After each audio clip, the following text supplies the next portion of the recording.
Ribuan tahun lalu, seorang ratu zalim bernama Jingjue mengutuk rakyatnya dengan memberikan tanda kutukan di punggungnya, sehingga mereka akan tunduk kepadanya. Lebih kejamnya lagi, tanda itu akan turun dari generasi ke generasi selanjutnya. Jadi siapapun yang memiliki tanda itu akan mati muda, bahkan ada yang belum tahu enaknya bercocok tanam. 1000 tahun berlalu, terdengar kabar siapapun yang ingin menghilangkan tanda kutukan itu harus menemukan 2 harta karun, yaitu tulang naga langit dan bola mucen.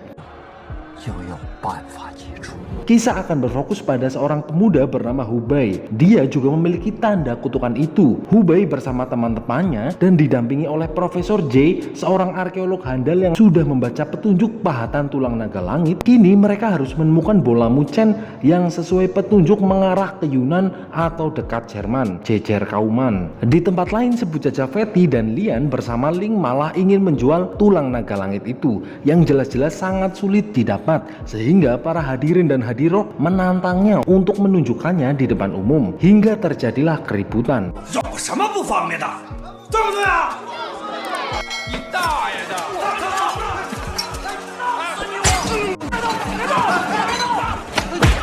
Lalu datang Tuan Zhou, senior perantikan, menunjukkan tanda kutukan mata hantu yang sama seperti kanker dan membuat yang memilikinya tidak bisa hidup lebih dari 40 tahun. Hubei dan lainnya menempuh perjalanan penuh bahaya menghadapi kartel raksasa anjing gila hingga menemukan tulang naga, dan benda itu bukan untuk dijual tapi untuk kemaslahatan umat, dan menemukan obat untuk yang memiliki tanda mata hantu itu. Walaupun ahli, Prof J masih belum bisa mengartikan semua petunjuk di tulang naga, sehingga Shirley menyarankan seseorang yang buta yang bernama Chen Lao. Sebelumnya dia juga pernah mencari bola mucen, namun dia gagal dan berakhir buta bonus gemblung atau gila. Cheng Yu memang buta, namun indera perasanya sangat tajam. Ini buktinya tahu aja Shirley cantik dan tahu garis keturunannya dari hanya jabat tangan.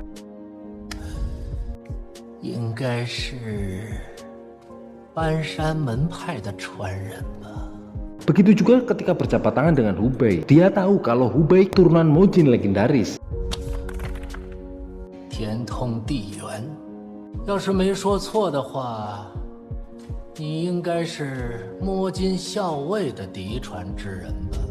Cheng Yu hanya ingin ngobrol dengan Shirley karena lama nggak berkomunikasi dengan wanita. Shirley menanyakan petunjuk lokasi bola mucen, namun Chen Lo malah membahas perkembangbiakan. Karena Shirley memaksa, itu membuat Chen Lo marah dan berteriak,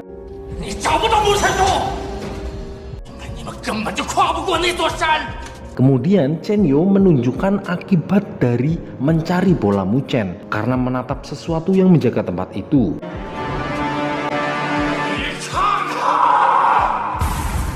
Namun tekad sudah bulat, berangkatlah mereka untuk menemukan takdirnya.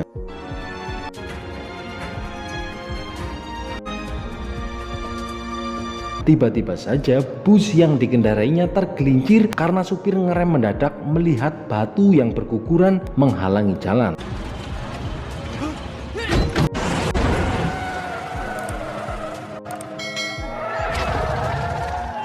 Mereka menemukan sebuah patung yang dikerubutin entung atau ulat pemakan bangkai.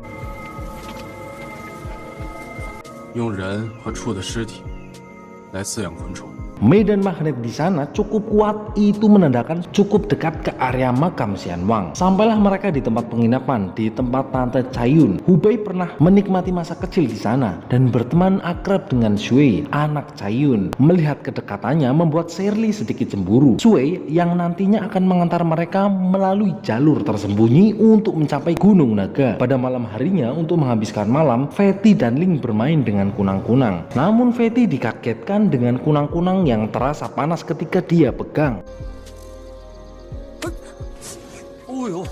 这都不是萤火虫，而是火虫。只要有人或者动物碰到它们的身体，它们就会立刻燃烧死亡嘞。 Shui mempunyai raja kunang-kunang api. Dengan mencium aroma raja kunang-kunang, para kunang-kunang lainnya pasti akan mengikutinya entah kemana rajanya pergi.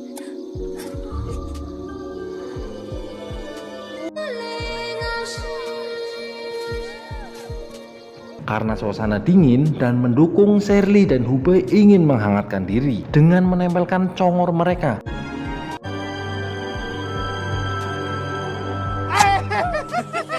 Esok harinya mereka mulai petualangan mereka.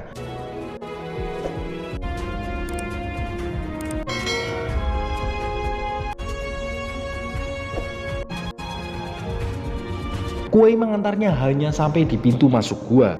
你也回来。真舍不得离开这个。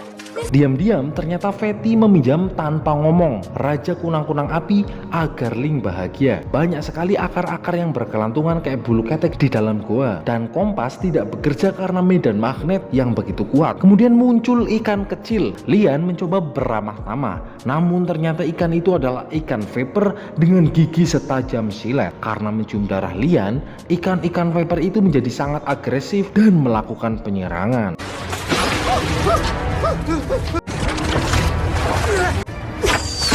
Mereka melakukan perlawanan dari ikan-ikan yang belum makan dari SD. Karena meleng, Fatty terjatuh dan beruntung dia masih selamat. Fatty menyadari banyak sekali kantong-kantong mayat di atas mereka. Salah satu ikan menghantamnya dan membuat reaksi hingga buntelan mayat-mayat itu jatuh ke air.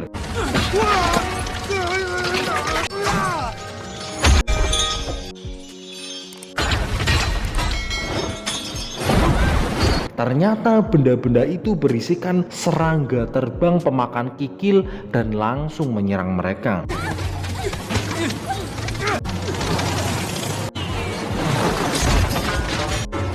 Kemudian Lian yang sudah membawa kompor gas yang untuk membuat Indomie goreng memakainya untuk membakar serangga-serangga itu.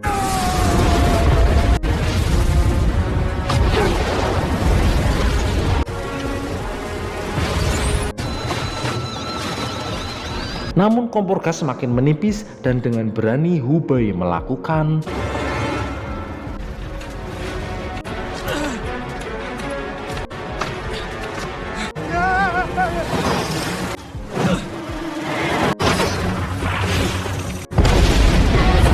tiba-tiba saja arus menjadi semakin deras dan memisahkan mereka menjadi dua kelompok yang kemudian jatuh di sebuah dunia baru yang penuh dengan hal-hal berbahaya. Hubei bersama Shirley dan Lian, sementara Prof J bersama Fatty dan Ling yang dikagetkan dengan banyaknya gentong berbau busuk yang ternyata berisikan mayat para budak yang ingin meloloskan diri.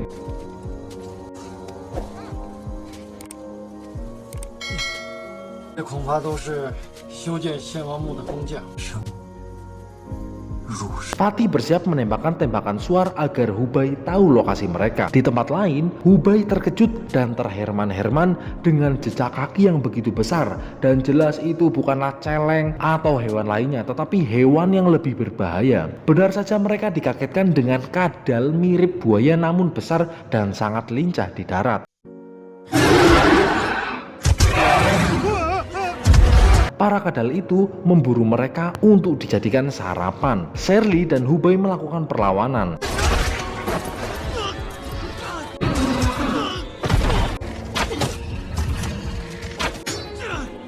Sementara itu Fatty menembakkan tembakan suar sebagai tanda mereka harus berkumpul.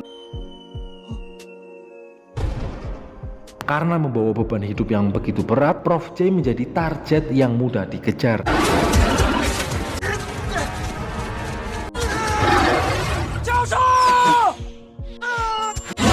Beruntung Shirley menolongnya. Lalu bersama Hubei, Shirley melakukan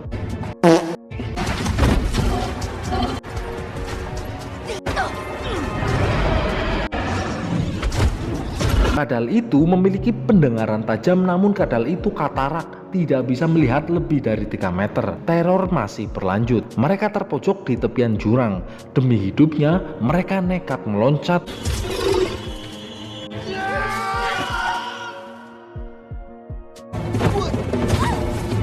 Namun apesnya mereka malah jatuh di sarang para kadal. Gluduk menyambar. Hubei menyadari para kadal itu takut petir. Lah, monster kok takut petir ya? Subhanallah, astagfirullahaladzim, nyong bewedi kok. Sorry. Oke lanjut. Prof J melihat Goltut atau pulau terbang. Ternyata itu bukan hanya sekedar mitos. Tempat paling aman di wilayah itu adalah di sana. Mereka menuju ke pulau itu, namun harus menghadapi para kadal yang sedang turu atau tidur. Prof J menghitung sesuai ketinggian awan dan kelembaban udara, jeda petir dan kilat sekitar 7-9 detik, dan paling lama itu 5-12 detik, dan 40 menit lagi matahari terbenam, di mana setelah itu gas beracun mulai berhamburan dan mereka harus nekat dan berlari ketika ada geluduk. Mereka mulai bergerak, namun apes Prof J tersabet ekor kadal dan tidak tega, mereka harus menolongnya.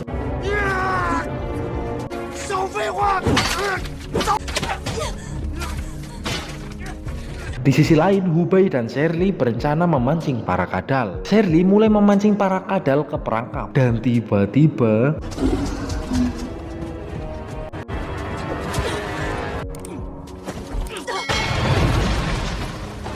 rencananya berhasil, namun ada beberapa kadal yang gak ikut kepleset. Mereka kemudian menuju pulau terbang itu, dan melihat kadal yang pantang menyerah, Hubei nekat melakukan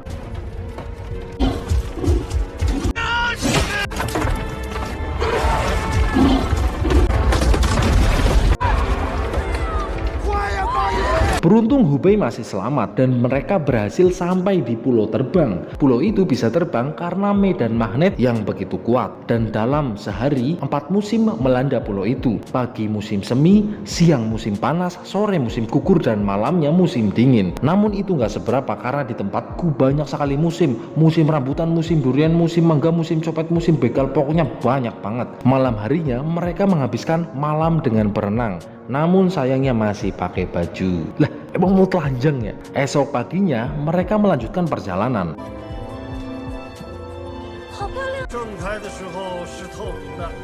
Sampailah mereka di tebing peti mati. Tiba-tiba saja mereka dikagetkan dengan kepiting raksasa dari klan Hao yang bisa beregenerasi ketika masuk kembali ke air, dan pergelutan antara mereka tidak terhindarkan.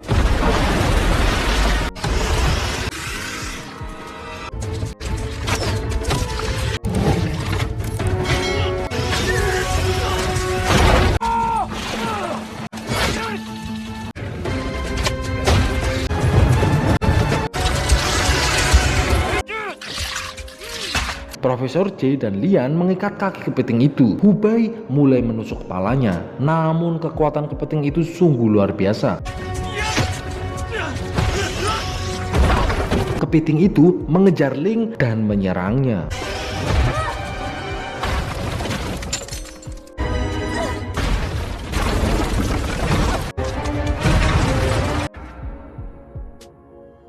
Kemudian melihat kekasihnya terancam, Fatty datang tepat waktu untuk menolongnya.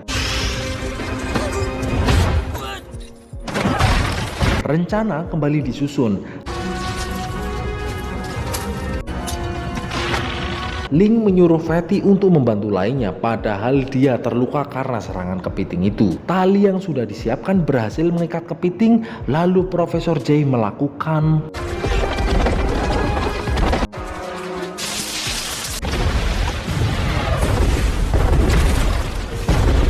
karena luka yang diterima sudah parah. Kepiting itu kembali ke danau untuk beregenerasi. Lalu Hubei menyadari danau itu terhubung dengan saluran air yang terdapat banyak ikan bawal. Maksudnya ikan viper. Hubei sengaja menusuk kepiting dan memancing ikan dengan darah. Rencana berhasil, ikan menyerang kepiting dan Hubei selamat.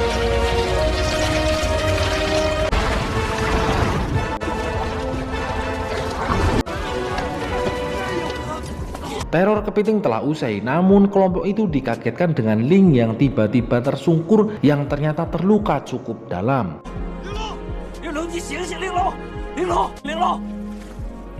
Padahal setelah petualangan ini, Ling berniat menikahi Fatty, ya yang walaupun kere nggak ganteng nggak menarik, namun bandulnya gede, dan mampu membuat Ling nyaman. Ling pun meninggal dan membuat semuanya terpukul.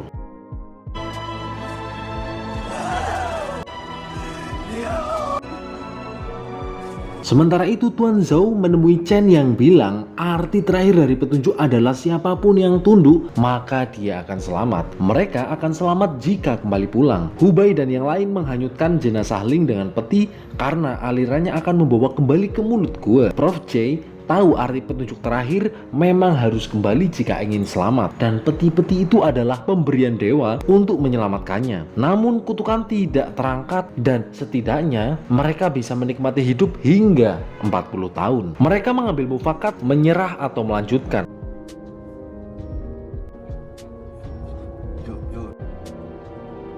Semua dari mereka kehilangan semangat, kecuali Hubei, karena dia merasa kalau dia berhenti sekarang, dia akan menyesal seumur hidupnya. 如果我往前，每一秒钟都可能毙命，但我宁可这样，去他妈的这龙山！ Dia tetap konsisten untuk menghapus kutukannya. Mungkin perjuangannya akan dihiasi dengan bahaya dan bisa mati kapanpun. Namun itu lebih baik karena dia mati dalam perjuangan. Luar biasa Hubei. Shirley berubah pikiran. Disusul dengan Fatty dan Lian. Namun Prof J tetap ingin menyerah dan kembali ke pintu gua untuk menunggu jenazah mereka. Mereka kemudian menaiki tebing dan mendapati sebuah istana emas. Namun itu adalah gerbang neraka. Dan saat mereka menyentuh bola Muchen, maka tidak akan ada kata kembali. Tiba-tiba keluar monster-monster kalajengking dan mulai menyerang.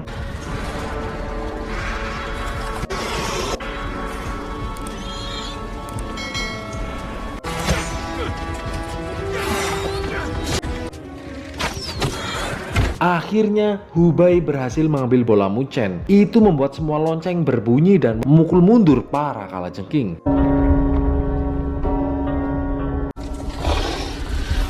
Namun bahaya sebenarnya baru muncul. Tiba-tiba saja seekor ular yang sangat besar muncul dari balik bukit.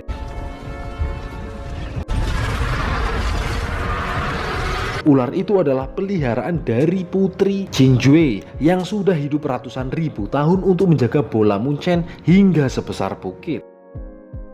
Menyadari mereka tidak akan menang, Hubei hanya bisa menghindar dan Shirley teringat untuk jangan menatap matanya.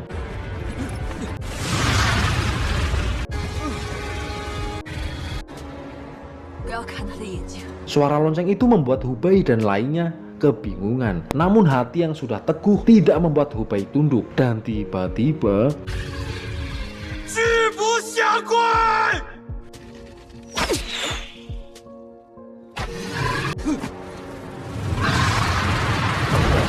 serangan ular raksasa itu membuat Fatty secara tidak sengaja melepas Raja Kunang-Kunang Api. Jelas aromanya membuat kunang-kunang lainnya mencari dan menyusulnya. Serangan ular itu semakin membabi buta. Kunang-kunang api datang dan mengelilingi ular. Hubei memiliki rencana dan menyadari jari kelingking itu bisa mengalahkan jari jempol. Dan Hubei mulai mengambil toples kemudian berlari menuju arah ular itu.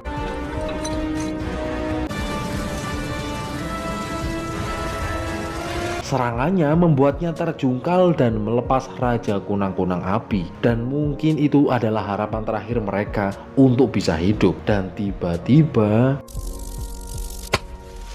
Prof J datang dan memegang Raja Kunang-Kunang Api yang padahal siapapun yang memegangnya pasti akan terbakar. Namun Prof J nekat melompat ke mulut ular itu disusul para kunang-kunang.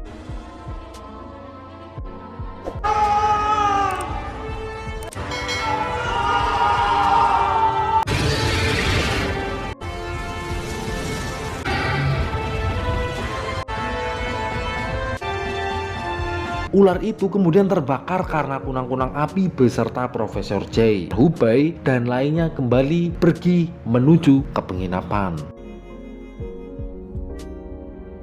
Hubei sudah mempunyai dua benda untuk menghapus kutukan. Dengan sinar bulan purnama, mereka mendapati petunjuk berikutnya dan untuk mencari cara menghilangkan kutukan mata dewa. Lah, kirain udah bisa langsung hilang ya tanda mata hantunya itu ya. Waduh, ini film pun selesai kawan-kawan. Terima kasih yang sudah setia nonton film channel ini. Channel ini akan khusus menampilkan film-film dari Asia yang tidak kalah asik dengan film-film Hollywood. Tapi agar channel ini semakin berkembang, jangan lupa bantu subscribe dan selalu tonton video-video lainnya agar aing makin semangat. Oke, sampai jumpa di film berikutnya. Adios.